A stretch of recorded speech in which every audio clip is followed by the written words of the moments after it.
There are many types of large control valves around the world. There are gate and glow valves, big diameter, very long history. Where in 1925 they were already installed the first ones in New York in the US. You can see the size of it. Okay, we have applications where large control valve is required at high process pressure. This combination requires a pneumatic actuator with substantial area and displacement volume in order to operate the valve. That's from some Siemens. We can see the size of the valve with the person standing next to it, the size of the actuator. Butterfly valves are very common when we come to large pipes. Ball and plug valves, motorized ball valves, motorized plug valves are also in the business. Needle valves are very common for regulating end-of-line systems connections. And our business is hydraulic control valve. With hydraulic control valves, we can use a single hydraulic control valve, which when we talk about hydraulic control valves, we normally refer to a diaphragm-operated valves. Or in some cases, we'll show an example or two and talk about it more, when we want to share the load, we do a manifold with some smaller or medium-sized hydraulic valves, taking the big pipeline, divided it into smaller pipes, smaller branches with some smaller valves. It gives us, in a minute, I'll talk about pros and cons of some of the large control valves. So this table, I do a summary instead of showing it in each of the slides. I decided to put it all together and compare them factor by factor or character by character, comparing the different types which I've just went over.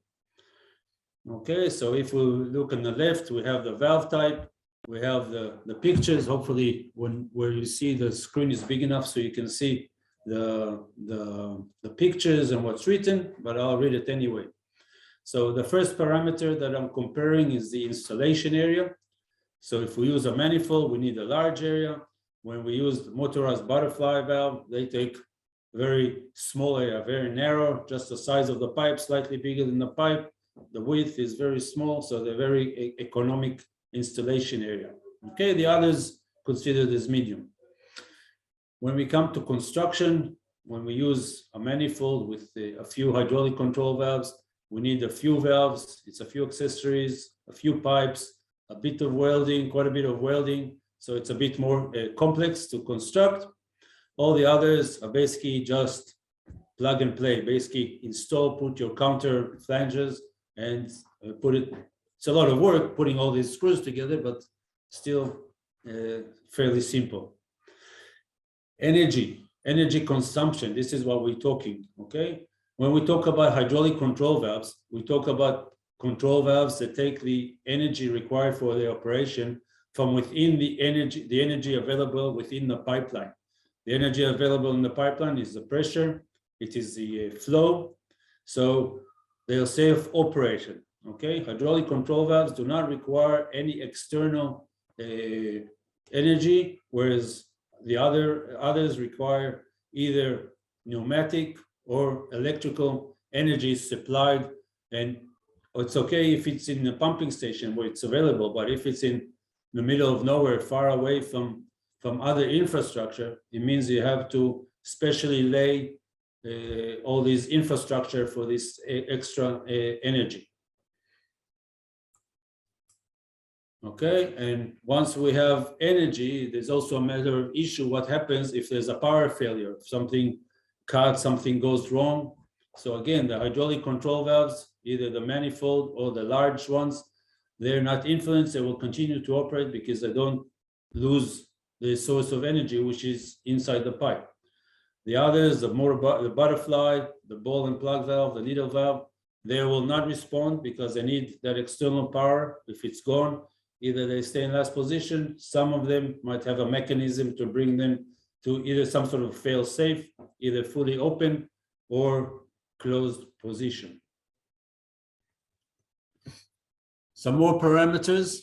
Okay, when we talk about regulation, I mean, we are talking about control valves, so regulation is very important. So when we have a manifold of a few valves, we have very good regulation.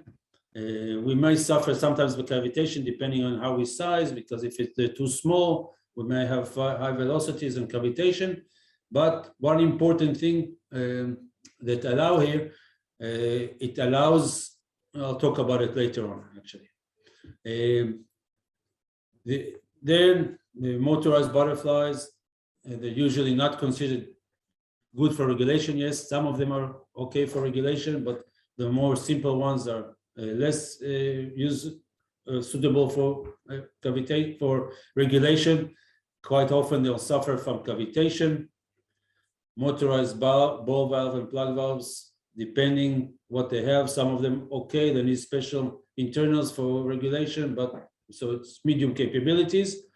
Needle valves are very good for regulation, very excellent performance, and the same with a big, large hydraulic control valve.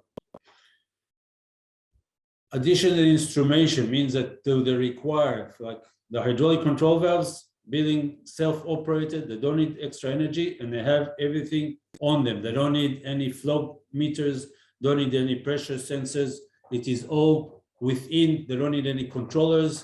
It's all within the assembled on the valve itself, supplied with the valve. Basically, the hydraulic control valves are plug and play. You cut the pipe, put the valve in, and the valve can do its work. Whereas the other ones being motorized or manual, I'm not talking about even manual, motorized, they need some sort of feedback by control, by that, about how to do their operation. So they require additional instrumentation. When it comes to maintenance, the butterfly, the motorized ball valve, the needle valve, they're all inline valves. So in order to do any maintenance of them, you need to stop the water, need to take the valves themselves, all the screws out, take them out, do the maintenance, and then bring them back in. That's a lot of downtime. Whereas hydraulic control valves, you still need to stop the water, but you can do the service when the valve is still inside, just open it from the top and do the service which is required. So this is inline, downtime is quite short. Something else with the maintenance, when we do go into the manifold, having quite a few valves together, we can have some redundancy. We can take time. We don't have to stop the water. We can work on one, have the others working. Only stop, isolate one of the valves, one at a time. We do, and then in the meantime, the system stays operational. This is one of the biggest advantages of the manifold, what we call redundancy. So the manifold has redundancy.